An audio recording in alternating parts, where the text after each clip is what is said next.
belajar satu kebenaran firman Tuhan dengan tema yaitu kuasa kebangkitan. Amin. Ya, setiap kita sudah tidak asing lagi berbicara tentang kebangkitan Yesus. Kebangkitan Yesus Kristus sudah tidak asing untuk kita dengar, tidak asing berada di telinga kita. Dan kebangkitan itu bukan Yesus yang pertama kali. Ya, sebelum Yesus mengalami kebangkitan, ada orang-orang juga yang sudah dibangkitkan, yaitu Lazarus juga sudah dibangkitkan, Tabita juga sudah dibangkitkan, anak muda di Nain juga sudah dibangkitkan, anak perempuan Sunam juga sudah dibangkitkan.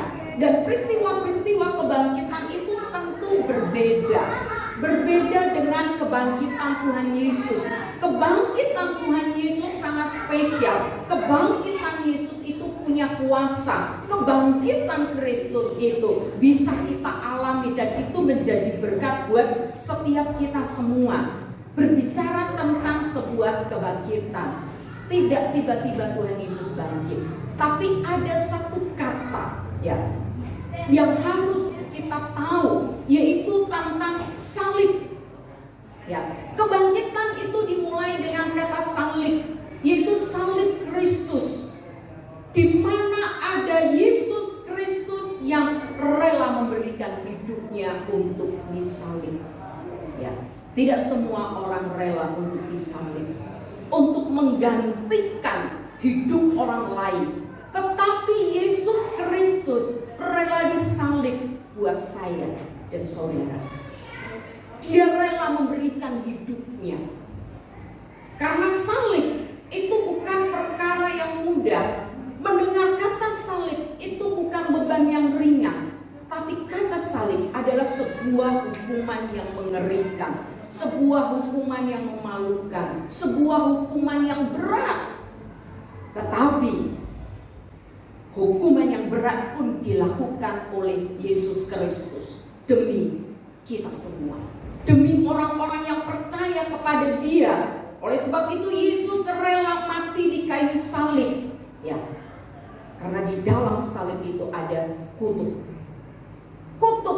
dosa. Siapa yang melakukan dosa? Bukan Tuhan Yesus yang melakukan dosa, tapi kita manusia. Dan dengan salib Kristus itulah Yesus menebus. Yesus membebaskan kita dari kutuk-kutuk dosa, dari kutuk-kutuk nenek moyang, ya, dari kutuk orang tua kita yang sudah diucapkan, yang sudah disampaikan. Tetapi dengan salib Kristus kita terbebas dari setiap kutuk-kutuk dosa itu. Di salib itu juga ada sebuah murka Allah, di mana ketika manusia jatuh dalam dosa tidak ada pengampunan. Dikatakan upah dosa itu adalah maut. Ketika berbicara tentang dosa, tentang upah, kita sudah pasti harus mati. Tetapi kita mendapat sebuah kehidupan baru karena ada salib Kristus. Karena ada salib Kristus yang sudah menanggung, yang sudah meredakan murka Allah atas kehidupan kita. Dan tentunya dengan salib Kristus yang mendamaikan antara kita bersama dengan Bapa. Sehingga begitu mudah kita boleh datang kepada Bapa, begitu mudah kita boleh menyampaikan isi hati kita kepada Bapa kita yang di surga. Dimulai dari salib Kristus. Dan hari ini kita memperingati kembali sebuah kebangkitan dari Yesus Kristus, bangkit dari kematian, bangkit dari kubur. Dan biarlah kebangkitan Kristus yang berkuasa itu menjadi bagian untuk setiap kita orang yang percaya kepada Tuhan. Amin.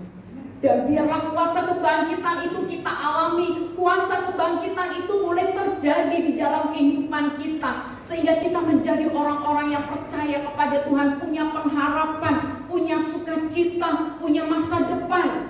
Karena orang-orang yang sudah dibangkitkan, dia akan melangkah maju bersama dengan Kristus. Karena dia yang sudah memberikan sebuah kehidupan buat kita. Namun seringkali kita menjadi orang yang percaya kepada Tuhan, kita menjadi anak-anak Tuhan, seringkali kita tidak mengalami satu kuasa yang Tuhan sudah kerjakan bagi kita. Kita anggap bahwa dari tahun ke tahun, ya, Jumat Agung Paskah itu hanya sebuah hari raya besar saja, hari raya umat Kristen, hanya cukup sampai di situ saja. Kita melupakan ada sebuah kuasa, ada karya yang Tuhan sudah kerjakan atas kehidupan kita. Dan kita hanya menjadi anak-anak Tuhan yang lewat saja. Kita hanya menjadi anak-anak Tuhan yang tidak mendapat kuasa. Kita tidak mengalami kuasa Tuhan. Dan malam hari ini saya mau mengajak jemaat Tuhan, mari kita kembali untuk kita boleh menikmati setiap kuasa kebangkitan Kristus di sepanjang kehidupan kita, bahkan di sepanjang tahun ini, dengan tema sebuah kebangkitan, boleh membangkitkan iman kita, boleh membangkitkan kesetiaan kita, boleh membangkitkan gairah kita kepada Tuhan, sehingga kita tidak menjadi orang-orang Kristen yang dingin, orang-orang Kristen yang tidak pernah mengalami mujizat, orang-orang Kristen yang tidak pernah mengalami karya Tuhan. Saya merindukan jemaat Tuhan yang ada di tempat ini terus boleh mengalami karya Tuhan di dalam keluarga, di dalam pekerjaan, di dalam setiap tanggung jawab yang Tuhan percayakan buat hidup kita. Amin. Kita buka dulu dalam Lukas. Ya, Lukas pasal 24 saya akan baca, Bapak Ibu Saudara perhatikan. Tetapi pagi-pagi benar pada hari pertama minggu itu mereka pergi ke kubur membawa rempah-rempah yang telah disediakan mereka. Yang menjadi pertanyaan, siapakah itu mereka? Kalau kita lihat di dalam Lukas pasal 23 ayat 55 sampai 56 situ dijelaskan, mereka itu adalah perempuan-perempuan, ya, Maria Magdalena, Yohana dan lain sebagainya. Ada banyak perempuan-perempuan yang datang di minggu pertama, di hari pertama minggu itu ke kubur Yesus. Mereka membawa rempah-rempah yang telah disediakan, artinya sudah dipersiapkan sebelumnya. Mereka melakukannya tidak gerabak-gerubuk, mereka melakukannya tidak dengan tergesa-gesa, tetapi sebelumnya sudah dipersiapkan.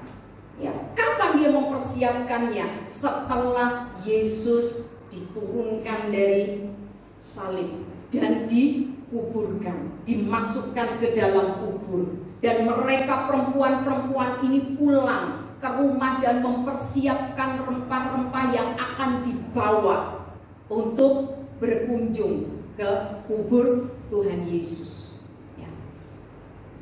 Ini sebuah hal yang istimewa yang dilakukan oleh perempuan-perempuan ini. Ayat yang selanjutnya dikatakan mereka mendapati batu sudah terguling dari kubur itu, dan setelah masuk mereka tidak menemukan mayat Tuhan Yesus. Sementara mereka berdiri termangu-mangu, ya, kaget, bingung karena hal itu. Tiba-tiba ada dua orang berdiri dekat mereka memakai pakaian yang berkilau-kilau. Mereka sangat ketakutan. Para perempuan ini ketakutan, dia menundukkan kepala, apalagi dia berhadapan dengan kedua orang itu, dan dia berkata, mengapa kamu mencari dia yang hidup di antara orang mati? Ia tidak ada di sini, ia telah bangkit. Ingatlah apa yang telah dikatakan kepadamu ketika ia masih di Galilea, yaitu bahwa anak manusia harus diserahkan ke tangan orang-orang berdosa dan disalibkan dan akan bangkit pada hari yang ketiga. Ayat yang ke-8 dikatakan, maka teringatlah mereka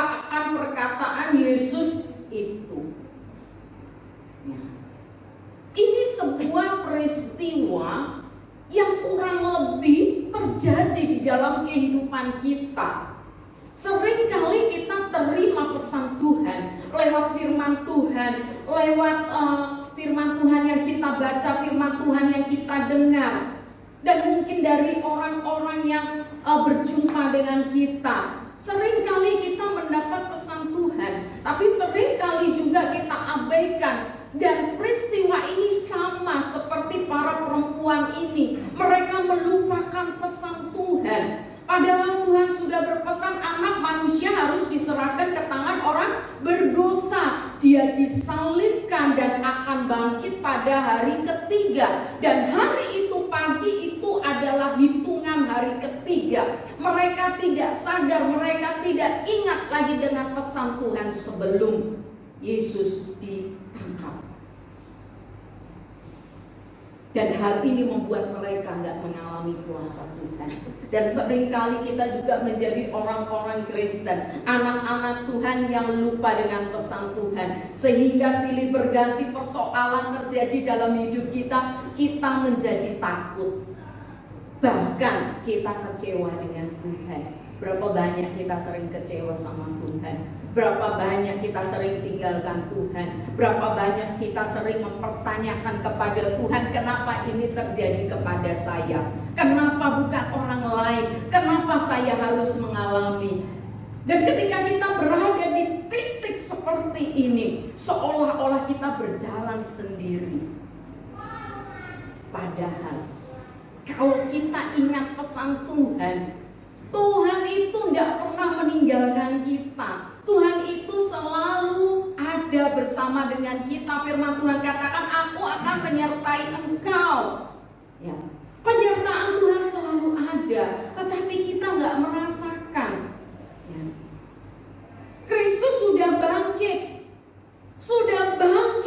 dan kuasanya nggak kita alamin karena kita lupa dengan pesannya Tuhan.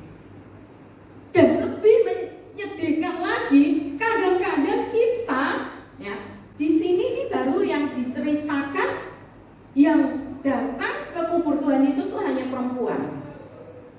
Betul? Kalau kita baca selanjutnya, murid-murid Tuhan Yesus kemana? Murid-murid Tuhan Yesus ada di rumahnya. Mungkin lagi tidur, karena ini dikatakan pagi-pagi mereka pergi ke kubur Tuhan Yesus pagi-pagi, ya. Sehingga malaikat katakan kepada para perempuan ini, kasih tahu kepada murid-murid, ya. Jadi murid-murid tidak ada bersama, ya. Kita seringkali ini kayak murid-murid juga, ya. Kita sudah mengalami pertolongan Tuhan, kebaikan Tuhan, kita seringkali lupa, ya. Kita seringkali lupa. Beberapa hari yang lalu saya bersama dengan teman-teman gembala di Ketapang, kami habis ada satu kegiatan ketemu dengan wakil bupati, kemudian kami ngobrol makan bersama. Dia sampaikan begini, ada beberapa teman-teman yang ditolong untuk daftar apapun yang kayak Bung Delvi itu apa kemarin itu P3K ya. Dari sekian banyak yang daftar, berapa orang yang hanya mengucapkan terima kasih, ya? Yang lainnya enggak ada kabar berita. Tapi saat ya tidak dapat jatah, ya P3K itu mulai komplain, ya dengan teman-teman. Ya mulai mempertanyakan, kok kita Kristen nggak dapat sih? Kok kita nggak dapat jatah sih? Kok yang lain dapat sih? Dari agama lain kok dapat, kok kita enggak sih? Ya. Ini loh manusia faktanya. Dan mungkin kita juga. Dan mungkin saya juga menjadi orang-orang yang melupakan Tuhan. Murid-murid Tuhan Yesus, kebersamaannya dengan Tuhan Yesus bukan hanya sehari dua hari. Kalau Bapak Ibu Saudara dengan saya paling ketemu sebulan sekali. Tetapi murid-murid Tuhan Yesus itu setiap hari bersama dengan Tuhan Yesus 3 tahun setengah. Kemanapun Yesus berjalan mereka ikut. Ya. Tapi saat Tuhan Yesus sudah mati, dia disalib, mati, dan dikuburkan, nggak ada loh mereka cari, ya. Dan kita mungkin begitu juga. Kita nggak cari lagi Tuhan. Kita nggak sadar akan pesan Tuhan bahwa pada hari ketiga aku akan bangkit. Kalau mereka ingat dengan pesan Tuhan, mungkin firman Tuhan nggak ditulis seperti ini. Mungkin mereka sudah menantikan dengan sukacita. Mereka nggak hidup dalam kesedihan. Mereka hidup tidak dalam ketakutan. Bapak Ibu Saudara yang terkasih dalam Tuhan Yesus, ya. Mari saya mengajak kita untuk mengalami bagaimana kuasa kebangkitan itu sungguh nyata atas hidup kita. Jangan sampai ya kita melupakan, ya, mengabaikan karya Tuhan itu yang besar atas kehidupan kita. Ya. Tidak ada seorang pun yang dapat melakukan, hanya Yesus Kristus yang melakukan. Saat kita diperhadapkan dengan masalah, saat kita diperhadapkan dengan sebuah peristiwa yang begitu menekan hati, yang membuat kita beban, sampai kita tidur nggak bisa tidur, tidur nggak bisa makan, makan nggak bisa tidur. Kita ngerasain yang seperti itu. Kenapa? Kita kadang nyalahin Tuhan. Tuhan, kenapa sih saya berada di posisi ini? Saya berkata seperti ini karena saya pernah ngalami di satu titik terberat di dalam kehidupan saya ngomong sama Tuhan, Tuhan, kenapa saya harus ngalami?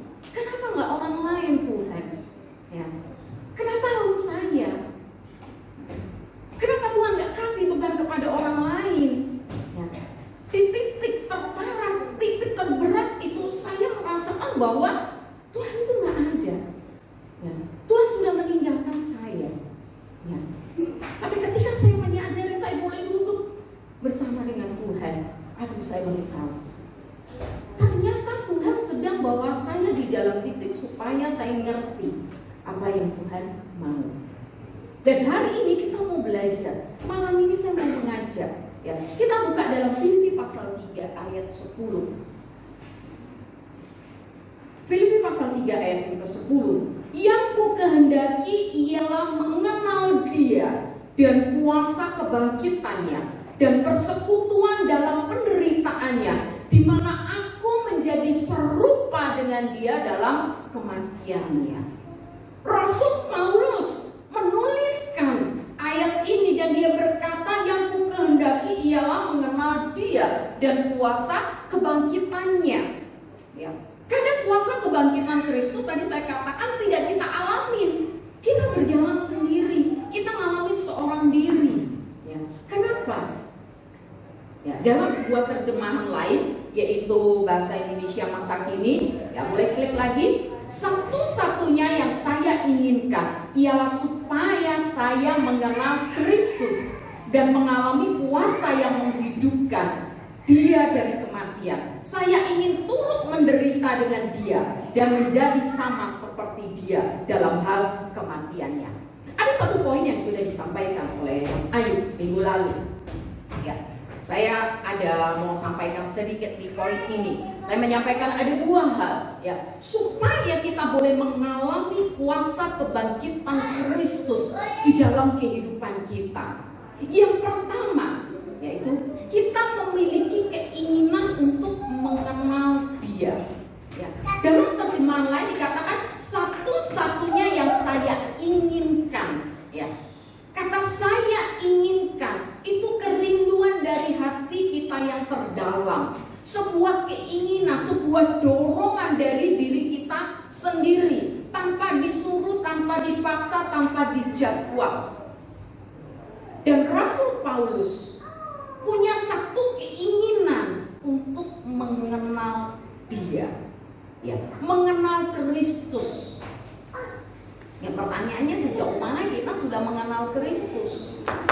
Kalau kita mengenal Kristus hanya kata orang seperti yang dialami oleh Ayub, bukan Mas Ayub yang dialami oleh Ayub di dalam Alkitab, dia putus asa dan dia mengutuki hari kelahirannya. Kenapa aku harus lahir? Dan saya dulu juga begitu. Tuhan, kenapa sih Tuhan kasih aku tuh jenis kelamin perempuan, Tuhan? Saya nggak mau jadi perempuan, Tuhan. Saya jadi perempuan tuh dibenci, Tuhan. Saya nggak mau, saya mau jadi laki-laki. Mana bisa? Mau dioperasi, Kak? Tak bisa. Ketetapan Tuhan bagi saya jadi wanita, jadi perempuan. Saya nggak bisa ubah hal itu. Tapi di masa saya belum mengerti sebuah ketetapan Tuhan, saya belum mengenal Tuhan lebih, saya marah sama Tuhan, saya kecewa sama Tuhan, saya kecewa dengan kondisi hidup saya. Gaya saya mulai kayak laki-laki, teman saya tuh banyak laki-laki daripada perempuan. Kenapa? Karena saya nggak terima untuk menjadi perempuan. Dengan sebuah keadaan saya dibawa seperti itu. Tapi ketika saya menyadari, oh Tuhan, ternyata Engkau punya rencana indah Ya, untuk saya menjadi seorang wanita, saya baru ngerti ketika saya boleh mengenal Tuhan lebih lagi, saya boleh membangun ya kebersamaan dengan Tuhan, keintiman dengan Tuhan. Lalu bagaimana caranya supaya kita boleh mengenal Dia? Ya. Cara supaya kita boleh mengenal Dia, yaitu kita harus meyakini bahwa Alkitab adalah sumber kebenaran. Alkitab bukan dongeng, ya. Alkitab bukan cerita nenek kita, ya. Dongeng untuk kita tidur, tapi Alkitab adalah sumber kebenaran. Yang tertulis di dalam Alkitab semuanya kebenaran Kristus. Tuhan pakai rasul-rasul, Tuhan pakai orang-orang pilihannya untuk menulis, ya, untuk menulis setiap kejadian demi kejadian, untuk menulis setiap pesan-pesan dengan bagi kita di masa kini. Dan Alkitab itu adalah buku yang paling istimewa, buku yang luar biasa, buku yang dapat mengubah seluruh kehidupan kita. Ya. Dalam sebuah penelitian, ya, di Amerika yang diteliti 500 orang, ya, sekitar 50% dia menyatakan ketika dia rutin membaca firman Tuhan, membaca Alkitab, sakit penyakitnya itu berkurang, ya. Yang tensinya tinggi jadi berkurang, ya. Yang dia punya penyakit kanker, dia mulai virusnya mulai berkurang, membuat dia sehat, ya. Dan firman Tuhan yang kita baca setiap hari itu yang akan membuat kita jauh dari kehidupan yang tidak berkenan di hadapan Tuhan. Dosa-dosa kita tinggalkan. Kenapa? Ya, tapi harus rutin loh bacanya. Harus rutin. Harus rutin. Kalau kita nggak rutin, kita nggak akan ngalamin apa-apa. Kita tidak akan mengalami sesuatu yang luar biasa atas kehidupan kita. Dan oleh sebab itu jadikan Alkitab itu sumber kebenaran. Seringkali kita lebih membenarkan artikel-artikel yang dengan logika kita, bener loh yang kayak begini nih, ya. Wah, kalau Alkitab itu tertulis nggak mungkin nih, masa sih orang mati bisa bangkit? Tetapi ini kebenaran yang mutlak. Alkitab itu kebenaran yang mutlak, udah nggak bisa diganggu-gugat lagi. Dan oleh sebab itu, yakini Alkitab sebagai sumber kebenaran. Ketika kita meyakini bahwa Alkitab sebagai sumber kebenaran, maka kita akan mengenal Dia. Di situ tertulis siapa pribadi Yesus. Ya. Seperti apa sih Bapa yang kita sembah? Di situ kita akan kenal, kita akan tahu siapa Dia yang kita sembah. Hal yang kedua, bagaimana supaya kita bisa mengenal Dia? Yaitu kita memiliki kehausan, kelaparan akan Tuhan. Ya. Sekarang ini sejauh mana kita memiliki kehausan, kelaparan? Kata kehausan tuh yang haus banget. Kalau sampai ketemu air tuh minumnya tuh sampai, sampai bergelas-gelas. Ya. Saking hausnya luar biasa. Saking laparnya, minta ampun, makan sampai segitu lahapnya udah gak inget lagi. Dia cemot-cemot teman. Ya. Beberapa minggu yang lalu, ya, ada pernikahan. Kemudian kami diajak makan ke rumah, ke keluarganya. Ya. Kebetulan dia suku Batak, Katolong. Ya. Jadi makanlah di situ. Kami rame-rame semuanya. Saya mengamati satu bapak, ya, memang jam makan siang, ya, ada satu menu tuh menu sangsang tuh, ya, dia makan tuh lahap, dia top, dia. Maaf ngomong ya, saya tuh kalau melihat orang makan terlalu lahap sampai cemot-cemot tuh, saya itu jadi selera saya turun, saya agak miring begini nih.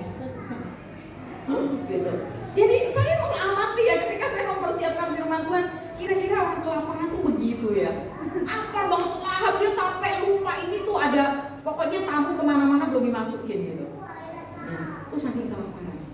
Ya. Nah, sekarang pertanyaannya, pernah nggak kita sama Tuhan tuh kayak begitu? Ya.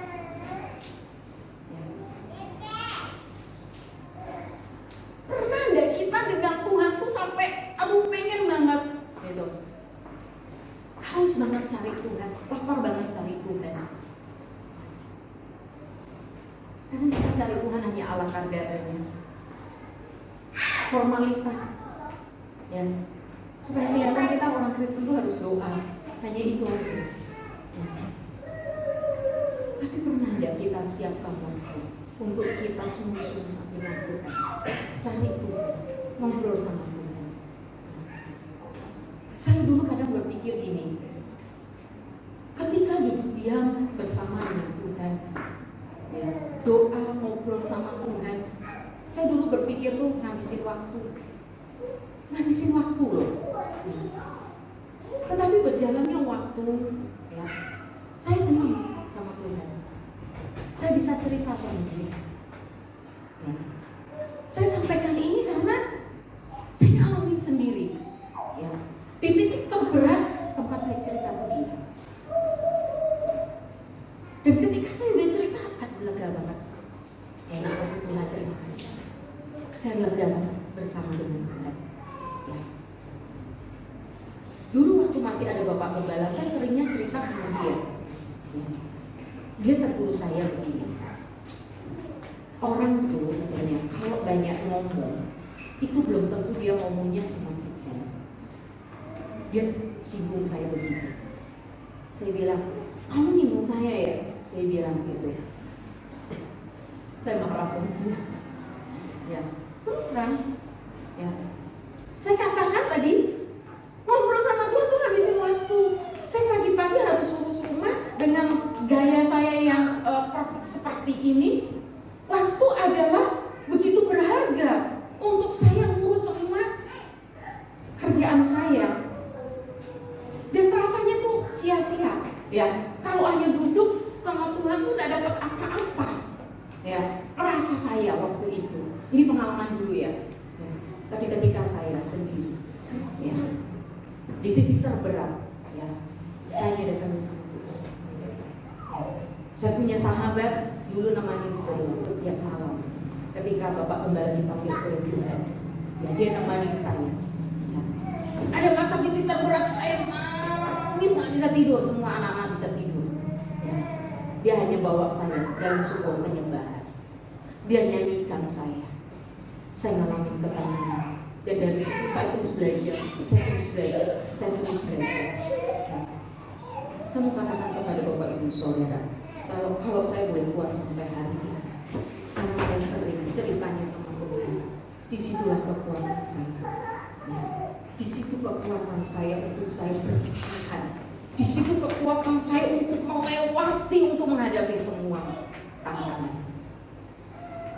Dan tentu tidak mudah.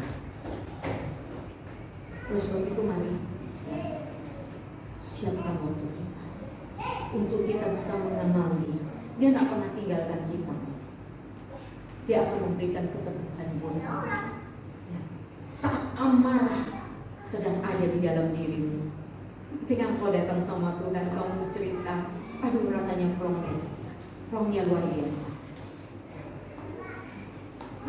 Saya rindu cuma Tuhan boleh alami, ya, boleh mengalami hal ini untuk mengenal Tuhan, memiliki keinginan, ya, jangan karena didorong, jangan karena dipaksa. Ya. Dulu saya kadang-kadang kalau kirim firman renungan apa yang saya baca, kadang-kadang bacaan tiap hari tengah malam pernah saya kirim jam 3, setengah 3. Ada jemaat tanya dengan saya, Ibu Gembala nggak bisa tidur ya? Ibu Gembala galau ya? Enggak, saya bilang gitu. Kenapa? Saya bilang, kenapa? Katanya gitu. Kok kirim firmannya orang masih tidur? Katanya gitu. Sejak itu saya nggak mau. Daripada mereka berpikir saya galau, lebih baik saya nggak kirim lagi. Saya kirim juga gak siang, ya, yang kira-kira memang udah jam bangun. Ya saya sampai ditanya gitu. Nah saya bilang, aduh Tuhan, kalau galau jangan dia tahu deh Tuhan. Cukuplah aku tahu kegalauanku sama Tuhan, bukan orang lain yang tahu. Ya. Itu hal yang pertama. Ya. Hal yang kedua, ya, bagaimana supaya kita boleh ngalamin kuasa kebangkitan Tuhan, yaitu kita punya keinginan untuk ikut menderita. Rasul Paulus tadi katakan bahwa saya ingin turut menderita dengan Dia. Supaya apa? Supaya sama seperti Dia, sama seperti Kristus, serupa seperti Kristus. Visi GBI menjadi seperti Kristus. Ya. Dan ini loh yang kita mau kejar, target kita, ya, untuk menjadi murid Kristus, untuk menjadi orang Kristen, untuk menjadi anak-anak Tuhan. Target kita yaitu seperti Kristus. Nah, untuk seperti Kristus harus punya keinginan untuk menderita. Ya. Tidak semua orang mau untuk menderita, betul? Tapi Rasul Paulus dia bisa berkata bahwa yang saya ingin turut menderita dengan Dia. Ya, penderitaan kita bukan penderitaan karena tidak punya uang. Penderitaan kita bukan karena beban hidup. Penderitaan kita bukan karena kesulitan mendidik anak. Penderitaan kita bukan karena bermasalah dengan pasangan kita. Bukan. Penderitaan yang dimaksud oleh Rasul Paulus yaitu kita menderita bersama dengan Kristus. Artinya bahwa kita harus bersedia untuk memikul beban yang menjadi bebannya Tuhan. Ya. Dalam Lukas pasal 9 ayat 23 firman Tuhan katakan, katanya kepada mereka semua, Yesus berkata kepada murid-muridnya, setiap orang yang mau mengikut aku, ia harus menyangkal diri dan memikul salibnya setiap hari. Disuruh setiap hari untuk memikul salib. Ya. Dan orang-orang yang siap untuk menderita, dia harus siap pikul salib. Dia harus siap untuk menyangkal diri. Dan inilah yang Yesus lakukan. Ya.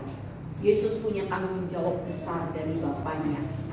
Ketika Bapa berkata, nak turun dalam dunia, selamatkan manusia.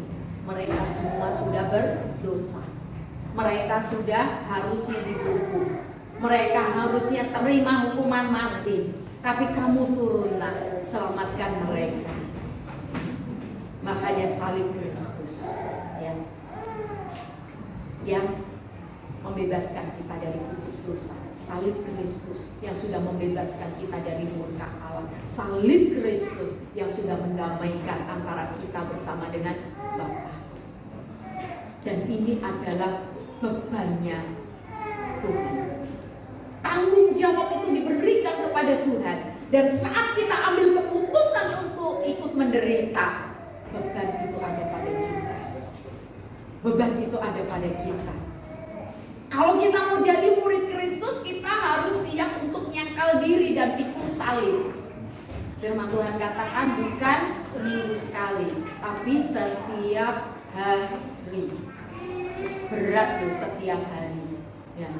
Tetapi kita kalau punya keinginan untuk ikut menderita, berarti kita siap untuk melakukannya. Untuk menyangkal diri tidak mudah. Yesus sudah memulai. Yesus sudah lakukan terlebih dahulu. Ketika Tuhan Yesus menjadi manusia 100%, dia ngalamin lapar juga. Ngantuk juga sampai tidur di perahu. Capek juga. Apa yang kita alami, Yesus juga alami. Tapi Yesus bisa menyangkal. Dan bisakah kita ikut bagian? Kalau kita punya keinginan seperti yang disampaikan oleh Rasul Paulus, yang saya inginkan adalah menderita seperti Dia, seperti Kristus. Ketika kita mau mengalami kuasa kebangkitan Kristus, berarti kita harus ikut menderita, punya keinginan untuk ikut menderita bersama dengan Kristus. Kalau Kristus turun dalam dunia, memberikan hidupnya buat orang lain. Kita juga berikan hidup kita buat orang lain. Ya. Jangan hanya orientasinya untuk diri kita sendiri, tapi belajar berikan hidup kita buat orang lain. Dan ini yang menjadi amanat agung. Ya, supaya kita bisa ikut menderita. Hal yang pertama yaitu Matius pasal 28 ayat 19 sampai 20. Karena itu pergilah, jadikanlah semua bangsa muridku dan baptislah mereka dalam nama Bapa dan Anak dan Roh Kudus. Dan ajarlah mereka melakukan segala sesuatu yang telah kuperintahkan kepadamu, dan ketahuilah, aku menyertai kamu senantiasa sampai kepada akhir zaman. Ya. Keinginan untuk mengikut Kristus berarti kita punya tanggung jawab untuk menuntaskan amanat agung. Amin. Menuntaskan amanat agung. Tuhan memberikan amanat agung buat setiap kita orang yang percaya kepada Tuhan. Oleh sebab itu kita yang punya keinginan, ayo tuntaskan amanat agung itu. Kita disuruh pergi untuk memberitakan Injil. Kita disuruh pergi untuk menjadikan semua bangsa murid. Ya, dan kita harus baptis mereka. Besok Ibu siapa namanya? Ngomong ya. Ya, akan dibaptis. Ya, besok akan dibaptis. Nah, Tuhan mau agar kita memberikan hidup kita buat orang lain, kita ngajar orang lain, kita melakukan apa yang Tuhan mau. Ya. Tadi saya katakan jangan hidup kita hanya orientasinya buat kita aja. Ya. Karena Yesus datang ke dalam dunia bukan untuk dia. Yesus datang ke dalam dunia untuk saya dan saudara. Dan mari, ketika kita punya keinginan untuk ikut menderita, berarti hidup kita juga kita berikan bagi orang lain. Kita berikan hidup kita bagi orang lain. Hal yang kedua, bagaimana supaya kita bisa ikut juga dalam menderita bersama dengan Kristus, yaitu kita mengerap carang-carang yang menghambat pertumbuhan rohani. Keinginan untuk ikut menderita, ya, dengan satu tujuan agar kita menjadi satu pribadi yang makin hari makin berkenan kepada Tuhan, menjadi pribadi yang berkualitas. Nah, untuk menjadi pribadi yang berkualitas, yaitu kita harus mengerap carang-carang yang menghambat pertumbuhan kerohanian kita. Dalam Yohanes pasal 15 ayat 2 firman Tuhan katakan, setiap ranting padaku yang tidak berbuah. Ya, perhatikan, setiap ranting padaku yang tidak berbuah dipotong. Ya. Kalau kita punya tanaman kita tuh ranting-rantingnya tuh yang nggak bagus, yang udah kering itu dipotong. Tapi saat ada ranting yang masih bagus, ada buahnya, dibersihkan supaya buahnya lebih banyak lagi. Ya. Arti dari kalimat yang saya tulis, mengerap carang-carang yang menghambat pertumbuhan rohani kita. Kadang-kadang, ya, ketika kita tidak ikut dalam penderitaan, ya, kita belum mau mengerap carang-carang yang ada dalam diri kita. Carang-carang itu apa? Hal-hal diri kita, karakter kita. Ya. Karakter yang tidak baik di dalam diri kita, ini harus dikerat, harus dibuang. Sakit nggak? Sakit. Melepaskan yang sudah mengakar dalam diri kita itu tidak mudah. Ya. Yang biasanya pemarah, ya, melepaskan itu nggak mudah. Ya. Saya ini contoh orang yang mudah marah, ya, mudah emosi, ya. Temperamen saya itu cepat banget. Ya. Untuk menjadi yang lembut itu nggak gampang. Menjadi yang ramah itu tidak mudah. Aduh, itu berat sekali buat saya. Ya. Kalau Bapak Ibu Saudara ingat beberapa tahun yang lalu, mungkin lihat saya itu judes ya. Ya. Orang tuh terkenal lihat saya itu judes. Ada satu rekan di Ketapang, dia berkata kepada saya, dulu saya kalau lihat ibu, katanya gitu, saya paling takut. Ya. Dia bilang begini, ibu ini katanya gitu tuh, mukanya tuh nggak ada senyum, katanya.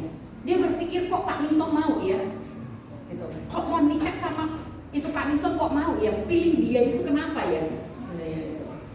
Mukanya tuh judes begitu. Ya. Saya nggak sadar loh, saya nggak sadar. Ya, saya pikir ya itulah muka saya yang kayak begitu itu ya. Kemudian saya ubah.